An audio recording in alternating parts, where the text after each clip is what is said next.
Hey guys, I am here today with this. This is the 2025 Ford Explorer. Let's get into it.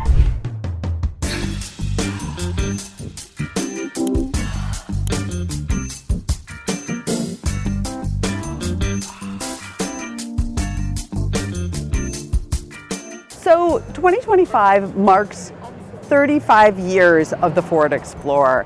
Ford claims this is America's all-time best-selling SUV. And whether or not that's true, we can debate that later. Let me know what you think in the comments.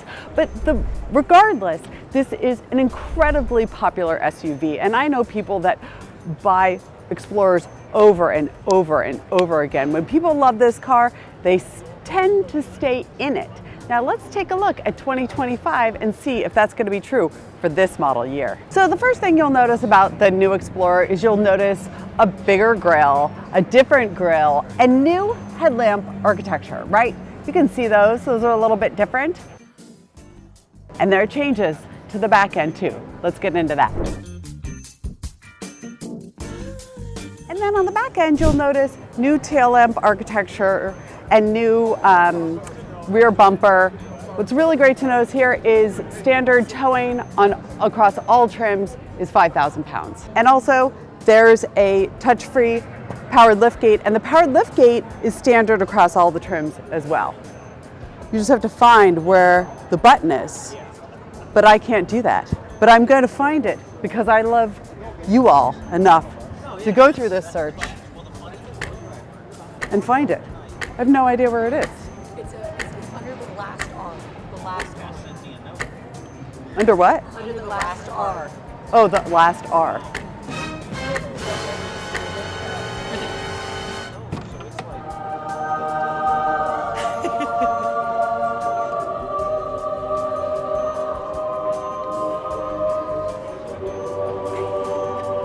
If you're looking for it, it's under the last R.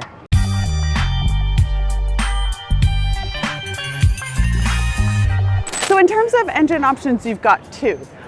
You've got a 2.3 liter EcoBoost engine, and then you've got a 3 liter EcoBoost as well, and that is producing 400 horsepower and 415 foot-pound of torque. You guys know which one I drive. Okay guys, so you'll notice that the whole, I'm really distracted right now, if I'm honest with you guys, because the massage seats are going, and it's really hard to have a conversation when, can you see what's happening? No, you can't see what's happening, but like the seats are massaging me and it's really hard to focus.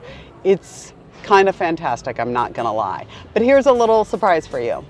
Hey Google, turn up the driver's seat warmer to level 3. Okay, changing the seat heater for the driver to 3. That's kind of nice, right? So that's standard now in, I believe in everything above the ST trim has Alexa, Google, and Google Home in it, which is great, as well as Apple CarPlay and Android Auto. But what you'll notice in the interior is how different it looks. So what the rep said to me was, we're trying to make it feel like a living room. And listen, they say that stuff all the time. They're always like, we're going for this, blah, blah, blah, experience. And that's fine. But this does feel really different. And it's kind of cool the way the way the dash and the console wraps around you, but without feeling claustrophobic. It's really nice. And I like the fact that they put the charging pad right here so your phone is handy. Of course you shouldn't be using your phone while you're driving, but who are we kidding? It's the first thing you're gonna grab at a stoplight as well as when you park. It's not advised, but we're human beings and that's what we do. So you've got cup holders here. Those are not adjustable, which is a little bit of a worry for me. My water bottle would not fit in here, but there are ones on the door as well for your water bottles. You've got a center console here, a big storage thing. So you see, you can't fit a person there, but you could certainly put all kinds of stuff. And you've also got a little storage container there. It's kind of messy, this setup here, but it's interesting and it actually feels really good, and I could see how this would work well. So you've got a digital driver's display here, digital dash, and as well as the big infotainment here. These mirror each other, which is kind of nice. Additionally, this whole thing across your dashboard is a sound bar, which is very nice. In the higher trims, you're gonna have a B&O sound system.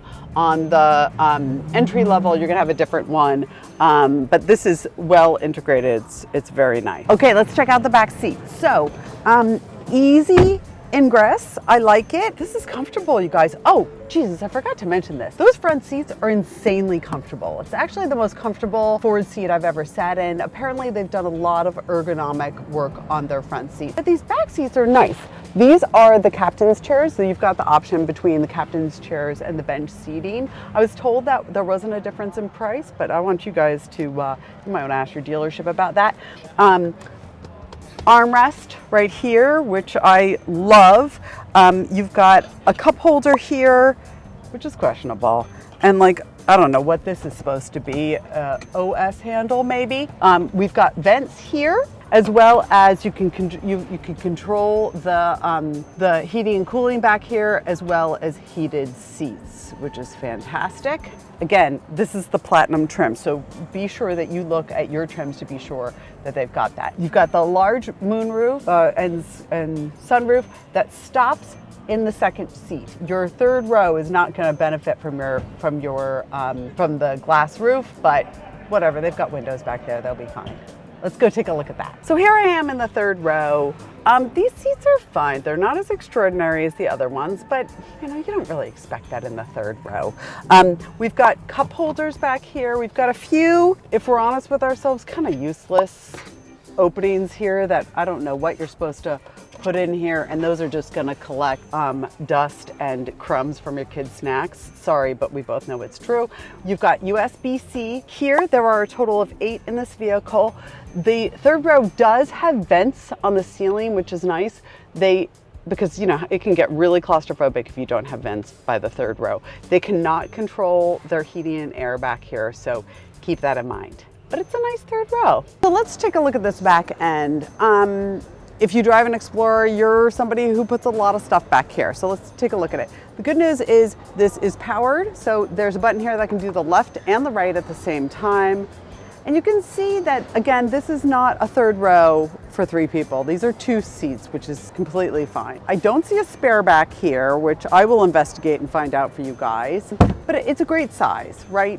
You can fit everything you really need back here. And again, that is completely flat, which is fantastic. So there you have it. The 2025 Ford Explorer is on sale now and available this spring, 2024. Thanks so much. I'm Motorhead Mama. Thanks so much for watching, and don't forget to subscribe.